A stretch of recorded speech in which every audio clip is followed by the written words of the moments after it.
नमस्कार दोस्तों, आप पढ़ रहे हैं कक्षा 12वीं एनसीईआरटी गणित, जिसमें आज आप पढ़ेंगे प्रश्नावली 6.2। तो देखिए, इसके 6 सवाल तक हम कंप्लीट कर चुके हैं। आगे देखेंगे 7वां सवाल। सिद्ध कीजिए कि y बराबर एक हमें फलन दिया है और कहा गया है कि इस फलन में x का मान -1 से हमेशा बड़ा है, तो अपने संपूर्ण प्रांत में एक वर्धमान फलन होगा। मतलब जो हमें दिया गया फलन है यह एक वर्धमान फलन है, सिद्ध करके बताना है। तो कैसे सिद्ध करेंगे? सबसे पहले जो दिया गया फलन है उसका हम अवकलन करके देखेंगे। तो देखिए, सबसे पहले जो हमें फलन दिया है वो फलन हमने लिखा। अब देखिए हम अवकलन करेंगे। तो देखिए y का अवकलन कितना आ जाएगा, x के सापेक्ष ही आपको करना होगा, dy/dx आ जाएगा। फिर इसका अवकलन करेंगे तो d/dx करके पहले हमने इसे लिखा कि हमें करना है log 1 + x का। अब देखिए यहाँ पे माइनस चिन्ह आप लगाएंगे, यहाँ बनेगा अंश बटे हर का फार्मूला। तो अंश बटे हर का फार्मूला आपको पता होगा।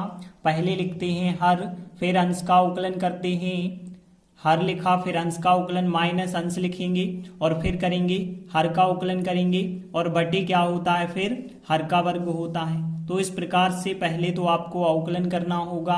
तो देखिए हम अवकलन कैसे करते हैं, यहाँ पे अंश बटे हर का फार्मूला, हर अंश का अवकलन माइनस अंश हर का अवकलन बटे हर का वर्ग हो जाएगा। और आगे यदि आप सॉल्व करेंगे तो log का कितना होता है, 1/x होता है। तो 1/ यह संख्या आ जाएगी 1 + x।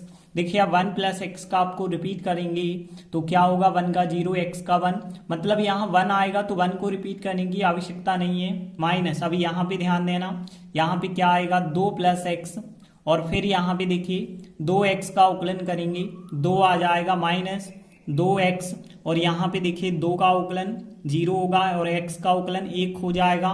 तो यहाँ 0 + 1 आएगा, और नीचे क्या चल रहा है 2 + x का वर्ग चल रहा है, यह वर्ग हमने लिखा। और आगे यदि सॉल्व करते गए तो 1/1 + x माइनस चिन्ह। अब ध्यान देना, यहाँ 2 का 2 से गुणा करेंगे, 4 2 का 1 से गुणा होगा तो 2x हो जाएगा। यहाँ 2x का 1 से करेंगे तो 2x हो जाएगा, और बटे यहाँ पे 2 + x का होल स्क्वायर चल रहा है। अब देखिए 2x से 2x यहाँ पे कट जाएंगे तो 1/1 + x माइनस 4/2 + x का होल स्क्वायर आ जाएगा।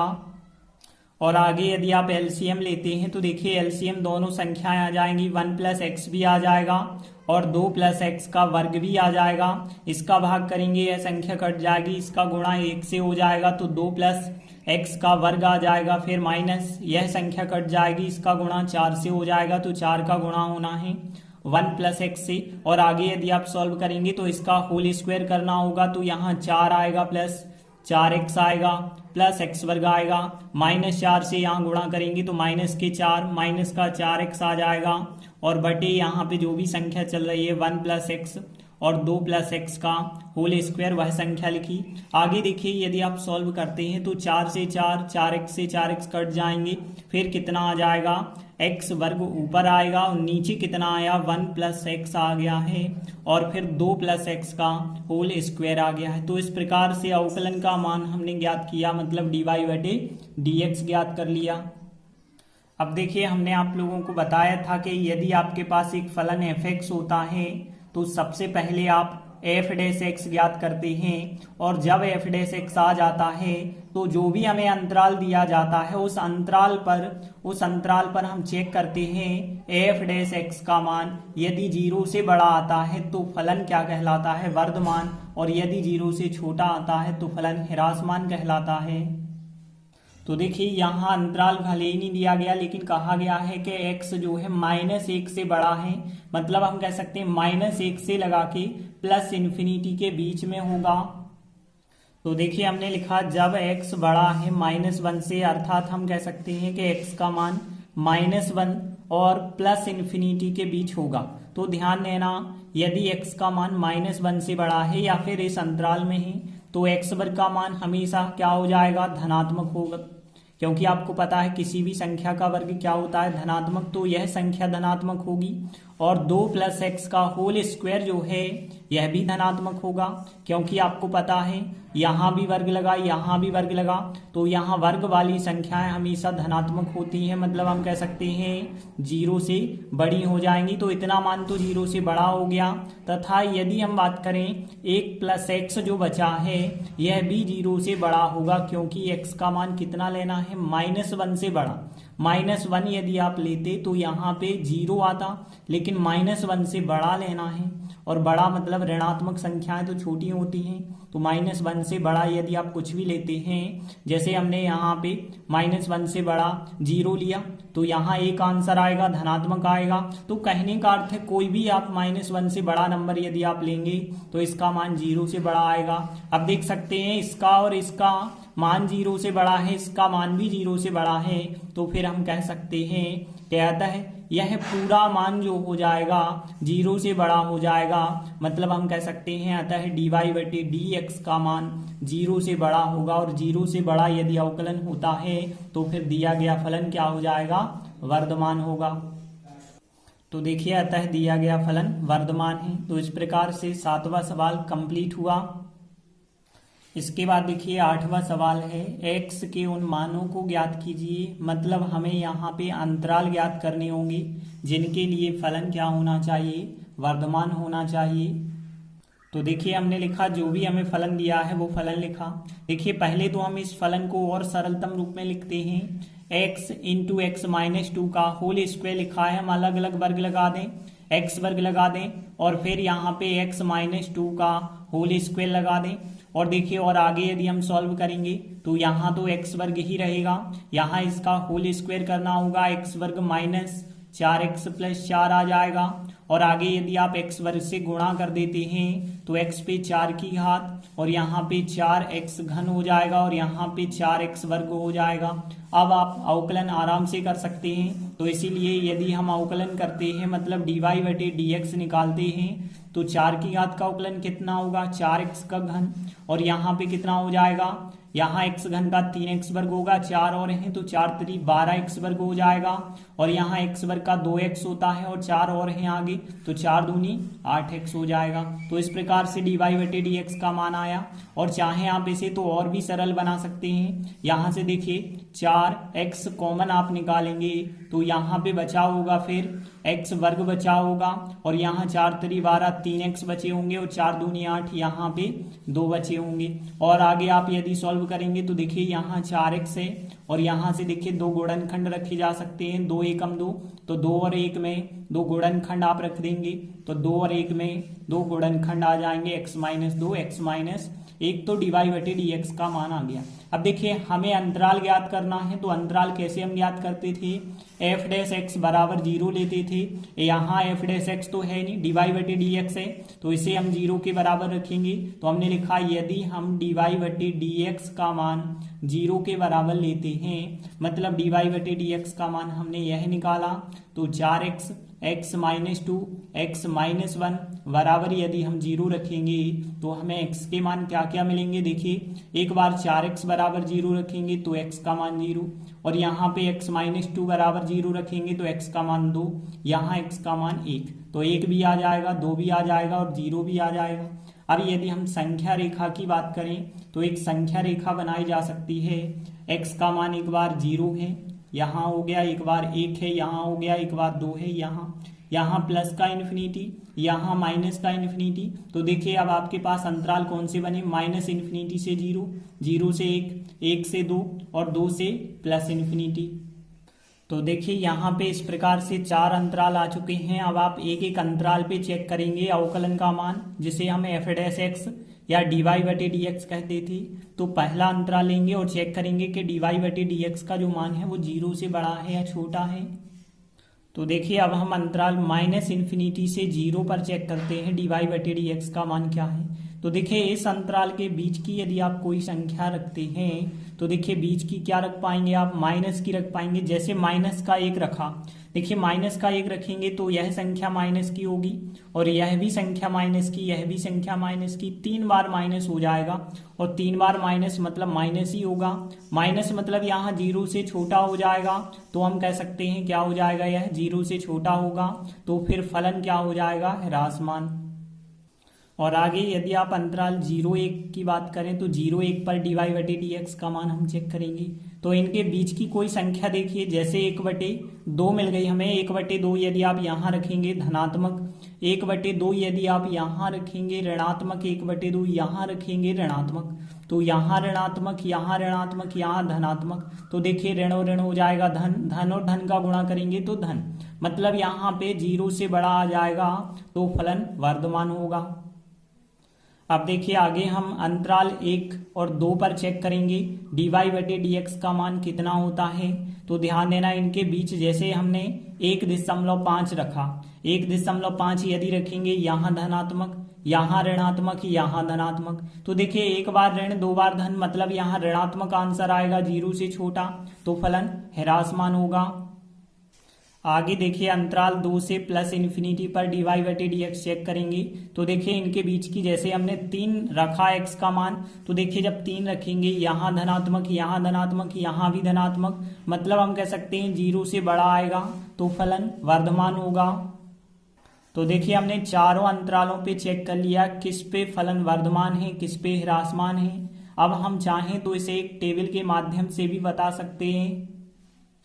तो देखिए इस प्रकार से हम टेबल बनाएंगे, यहाँ पे ये चारों अंतराल लिखे और देखिए यहाँ पे इस अंतराल पे हमें तीनों बार माइनस चिन्ह आया है जो कि 0 से छोटा हो जाएगा, फलन ह्रासमान होगा। इस अंतराल के बीच की यदि हमने संख्या रखी थी तो यहाँ पे पहले तो धनात्मक फिर बाकी 2 ऋणात्मक आए थे, मतलब यहाँ पे 0 से बड़ा हो गया, क्योंकि ऋण और ऋण धन होता है और धन का गुणा करेंगे तो धन 0 से बड़ा हो जाएगा, मतलब फलन वर्धमान होगा। और इस अंतराल पे देखिए पहला कोष्टक प्लस का, दूसरा माइनस का, तीसरा भी प्लस का आया था, तो यहाँ पे हम कह सकते हैं कि प्लस माइनस माइनस हो जाएगा और प्लस का गुणा करेंगे तो -0 से छोटा, मतलब फलन ह्रासमान। और 2 से यदि इन्फिनिटी के बीच की संख्या आप रख रहे थे तो तीनों बार प्लस आएगा, मतलब 0 से बड़ा होगा, मतलब फलन वर्धमान। अब देखिए हमसे पूछा गया था x के वे मान जिन पे फलन वर्धमान होता है, तो हम बताएंगे फिर इस अंतराल पे फलन वर्धमान है और इस अंतराल पे फलन वर्धमान है।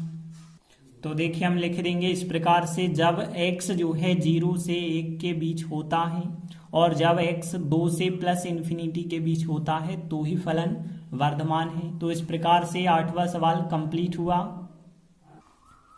इसके बाद देखिए 9वां सवाल है, सिद्ध कीजिए कि इस अंतराल में y बराबर यह फलन दिया गया है तो थीटा के रूप में एक वर्धमान फलन होगा।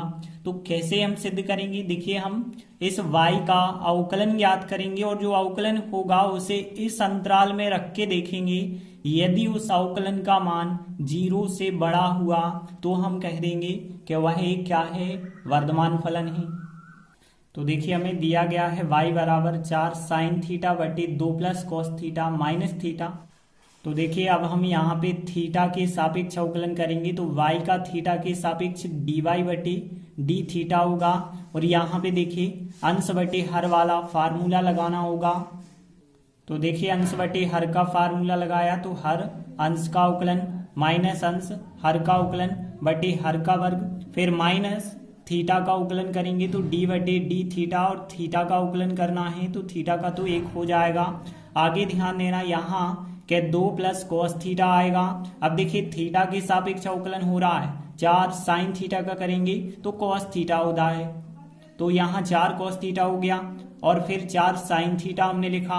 अब यहाँ पे ध्यान देना अवकलन कैसे करते हैं, 2 का तो 0 हो जाएगा, cos का करेंगे तो माइनस का sin थीटा हो जाएगा और नीचे यदि हम बात करें तो नीचे क्या चल रहा है, 2 + cos थीटा का होल स्क्वायर चल रहा है, माइनस थीटा का थीटा के सापेक्ष कर रहे हैं तो कितना अवकलन होगा, 1।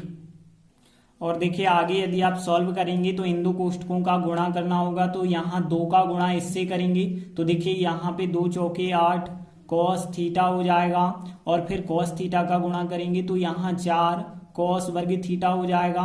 देखिए माइनस माइनस प्लस हो जाएगा, यहाँ 4 साइन वर्ग थीटा हो जाएगा और बटे कितना चल रहा है 2 प्लस कॉस थीटा का होल स्क्वायर चल रहा है और -1। अब देखिए 1 के बटे 1 लिखेंगे तब हमें एलसीएम लेना होगा। तो देखिए एलसीएम यहाँ पे क्या आ जाएगा 2 प्लस कॉस थीटा का होल स्क्वायर आ जाएगा एलसीएम।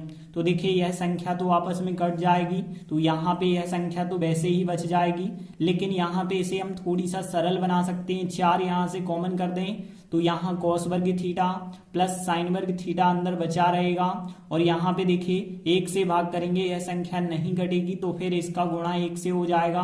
तो 2 प्लस कॉस थीटा का होल स्क्वायर यहाँ पे चला जाएगा। और आगे यदि आप सॉल्व करेंगे तो देखिए यहाँ तो कॉस वर्ग थीटा प्लस साइन वर्ग थीटा 1 हो जाएगा, तो यहाँ 8 कॉस थीटा प्लस 4 एकम 4 हो जाएगा माइनस, यहाँ पे यदि आप होल स्क्वायर करेंगे तो 2 का वर्ग 4 आएगा, कॉस का वर्ग आएगा और 4 कॉस थीटा आएगा। लेकिन माइनस से यदि आप कोष्टक खोलेंगे तो माइनस का 4 हो जाएगा, फिर माइनस का 4 कॉस थीटा हो जाएगा और माइनस का कॉस वर्ग थीटा हो जाएगा। और नीचे क्या चल रहा है 2 प्लस कॉस थीटा का होल स्क्वायर चल रहा है। आगे देखिए यदि आप सॉल्व करते जाएंगे तो 4 से 4 यहाँ कट जाएगा, 8 कॉस थीटा में से 4 आप अलग कर देंगे तो यहाँ पे 4 कॉस थीटा बचे होंगे प्लस के, और फिर माइनस का कॉस वर्ग थीटा बचा होगा। और नीचे यदि हम देखें तो नीचे जो संख्या चल रही थी कि 2 प्लस कॉस थीटा का होल स्क्वायर, वो संख्या लिखी। तो देखिए यह हमारा dy बटे डी थीटा चल रहा है। अब देखिए यहाँ से आप चाहें तो कॉस थीटा कॉमन निकाल सकते हैं। तो देखिए ऊपर से यदि आप कॉस थीटा कॉमन निकालेंगे तो 4 माइनस कॉस थीटा आपका बच जाएगा और नीचे क्या चल रहा है 2 प्लस कॉस थीटा का होल स्क्वायर चल रहा है, बराबर आ जाएगा dy बटे डी थीटा। तो देखिए dy बटे डी थीटा का मान तो हमने ज्ञात कर लिया। अब हम देखेंगे कि अंतराल जो हमें 0 से 90 तक दिया गया है उस अंतराल में इसका मान 0 से बड़ा होता है या नहीं होता है। अब देखिए हम लिखेंगे अंतराल जो 0 से 90 दिया है, इस अंतराल में देखिए हम पहले इसकी बात करेंगे, फिर इसकी बात करेंगे, फिर इसकी बात करेंगे। तो देखिए क्योंकि एक साथ हम नहीं बता रहे, अलग अलग करके, तो देखिए 0 से 90 के बीच कॉस थीटा हमेशा धनात्मक होता है, मतलब 0 से बड़ा होता है, ध्यान रखना। तथा यदि हम बात करें तो देखिए 4 माइनस कॉस थीटा की बात करें तो देखिए 4 माइनस कॉस थीटा भी 0 से बड़ा रहेगा। क्यों रहेगा? क्योंकि कॉस थीटा का मान जो होता है 0 से 1 के बीच होता है, मतलब कभी कॉस थीटा का मान 1 से बड़ा हो ही नहीं सकता। तो 4 में से आप यदि 1 को भी घटाओगे तो 3 ही प्राप्त होगा। तो देखिए कॉस थीटा का मान 0 से 1 के बीच होता है, इस वजह से 4 में से हम 0 से 1 के बीच की कोई संख्या घटाएंगे धनात्मक आएगा, और धनात्मक आएगा तो इस संख्या का मान धनात्मक होगा। और तथा जो है नीचे लिखा है 2 प्लस कॉस थीटा का होल स्क्वायर, यह भी धनात्मक होगा क्योंकि किसी भी संख्या का वर्ग हमेशा धनात्मक होता है। तो देखिए यहाँ पे इस संख्या का मान भी धनात्मक, इस संख्या का मान भी धनात्मक, इस संख्या का मान भी धनात्मक, मतलब हम कह सकते हैं आता है dy बटे डी थीटा का जो पूरा मान है वो 0 से बड़ा हो चुका है और 0 से बड़ा हो गया है। तो इसका मतलब है अतः जो दिया गया फलन है इस अंतराल में क्या है, एक वर्धमान फलन है। तो देखिए हमने लिखा आता है दिया गया फलन 0 से 90 में क्या है, एक वर्धमान फलन है, और यही हमें सिद्ध करना था। तो इस प्रकार से 9वां सवाल कंप्लीट हुआ। इसके बाद देखिए 10वां सवाल है, सिद्ध कीजिए कि लघुगणकीय फलन 0 से इन्फिनिटी वाले अंतराल में क्या है, एक वर्धमान फलन है। तो देखिए आपको पता होना चाहिए लघुगणकीय फलन किसे कहते हैं, log x को कहते हैं लघुगणकीय फलन। तो ध्यान देना, हमने लिखा हल, मान के चले हम कि जो लघुगणकीय फलन है log x जो है वो fx के बराबर हमने मान लिया, तो fx बराबर है log x के। इसीलिए यदि हम x के सापेक्ष अवकलन करेंगे तो f डैश x निकल के आएगा। log x का अवकलन कितना होता है, 1/x होता है। अब देखिए बात हो रही है अंतराल की, तो देखिए जब अंतराल कौन सा दिया गया है, जब अंतराल 0 से इन्फिनिटी में बात की जाए तो एफ डैश एक्स का मान क्या होगा। तो ध्यान देना, यदि आप 0 से इन्फिनिटी के बीच की कोई भी धनात्मक संख्या यहाँ पे रखेंगे तो यह मान क्या होगा, हमेशा 0 से बड़ा होगा। तो देखिए हम लिख देंगे यह मान 0 से बड़ा होगा। क्यों होगा, क्योंकि यहाँ पे कारण बता देंगे, क्योंकि 1/x जो है 0 से बड़ा है। कब, जब x जो है 0 से इन्फिनिटी के बीच हो। तो 0 से इन्फिनिटी के बीच कुछ भी आप यहाँ रख के देखें प्लस की संख्या, तो देखिए ऊपर धनात्मक नीचे भी धनात्मक, तो पूरी संख्या धनात्मक होगी, मतलब 0 से बड़ी रहेगी। और 0 से बड़ी रहेगी तो इसका मतलब है जो फलन fx है वो क्या हो जाएगा, वर्धमान फलन हो जाएगा। तो देखिए हमने लिखा था लघुगणकीय फलन जो fx था, जिसे हमने log x माना था, वो अंतराल 0 से प्लस इन्फिनिटी में क्या हो जाएगा, एक वर्धमान फलन हो जाएगा। तो इस प्रकार से 10वां सवाल भी कंप्लीट हुआ। इसके बाद देखिए 11वां सवाल है, सिद्ध कीजिए कि इस अंतराल में जो फलन fx है से प्रदत्त फलन ना तो वर्धमान है ना ही ह्रासमान है। तो देखिए यहाँ पे हमें सिद्ध करना है कि फलन वर्धमान भी नहीं है, ह्रासमान भी नहीं है। तो इसके लिए आपके पास दो अंतराल होना जरूरी है, जिनमें से एक पे वर्धमान आएगा और एक पे ह्रासमान आएगा। तो फिर हम कह पाएंगे कि फलन एक अंतराल पे वर्धमान है, दूसरे पे ह्रासमान है। मतलब पूरा का पूरा फलन ना तो पूरी तरह से वर्धमान है ना ह्रासमान है। तो कहने का अर्थ है हमारे पास दो अंतराल होने चाहिए। तो कैसे होंगे, सबसे पहले हम जो फलन दिया गया है वो फलन लिखेंगे। तो देखिए हमें दिया गया है fx बराबर x वर्ग माइनस x प्लस 1। अब देखिए इसीलिए हम इसका फिर अवकलन कर देंगे, तो f डैश x आ जाएगा, x वर्ग का अवकलन 2x हो जाएगा और x का अवकलन 1 हो जाएगा। तो देखिए 2x माइनस 1 का अवकलन आ गया। अब देखिए हम अंतराल ज्ञात करने के लिए क्या करते आए हैं अभी तक के सवालों में, कि जो अवकलन होता है उसमें 0 के बराबर रख लेते हैं। तो 2x माइनस 1 बराबर 0 रखेंगे, तो यहाँ 2x बराबर प्लस 1 और x बराबर 1/2 आ जाएगा। तो देखिए अब हम अंतराल बनाएंगे, लेकिन ध्यान रखना एक अंतराल पहले से हमें दिया है, तो -1 से +1 के बीच में हम दो अंतराल बना रहे हैं। देखिए अब आपको -∞ से +∞ के बीच नहीं बनाना, जो अंतराल दिया गया है उसी को दो भागों में विभाजित करेंगे। तो यहाँ पे 1/2 हो गया, तो एक अंतराल यह हो जाएगा और एक अंतराल यह हो जाएगा। तो देखिए हमने लिखा यहाँ x बराबर जो 1/2 है, दिए गए अंतराल को दो अंतरालों में विभाजित कर देता है। अब हम इनमें से इस अंतराल पे चेक करेंगे f डैश x का मान और इस पे चेक करेंगे। तो देखिए हमने लिखा अब अंतराल -1 और 1/2 पर हम चेक करेंगे f डैश x का मान कितना होता है। तो इनके बीच की कोई भी संख्या, जैसे इनके बीच की 0 रखी, 0 यहाँ पे रखेंगे तो -1 उत्तर आएगा, मतलब 0 से छोटा होगा। तो f डैश x का मान 0 से छोटा हो गया है, मतलब इस अंतराल पे फलन क्या होगा, ह्रासमान होगा। तथा यदि हम अंतराल 1/2 से 1 पर देखते हैं तो f डैश x का मान क्या होगा। तो देखिए 1/2 आपको पता होगा 0.5 होता है। 0.5 से 1 के बीच यदि कोई संख्या रखते हैं, जैसे हमने 0.6 रखा, 0.6 इंटू 2 करेंगे तो 1.2 में से 1 घटाएंगे तो यहाँ 0.2 मतलब धनात्मक संख्या आ जाएगी, तो 0 से बड़ी हो जाएगी, तो फिर फलन वर्धमान होगा। तो देखिए यहाँ हमने क्या पाया कि इस अंतराल पे फलन ह्रासमान है और इस अंतराल पे फलन वर्धमान है। देखिए दोनों के दोनों अंतराल हैं तो इसी के दो भाग।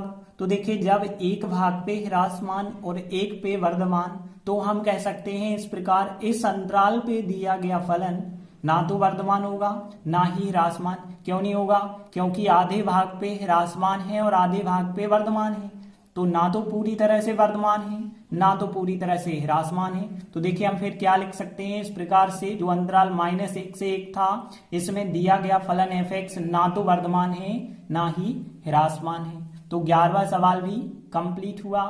धन्यवाद।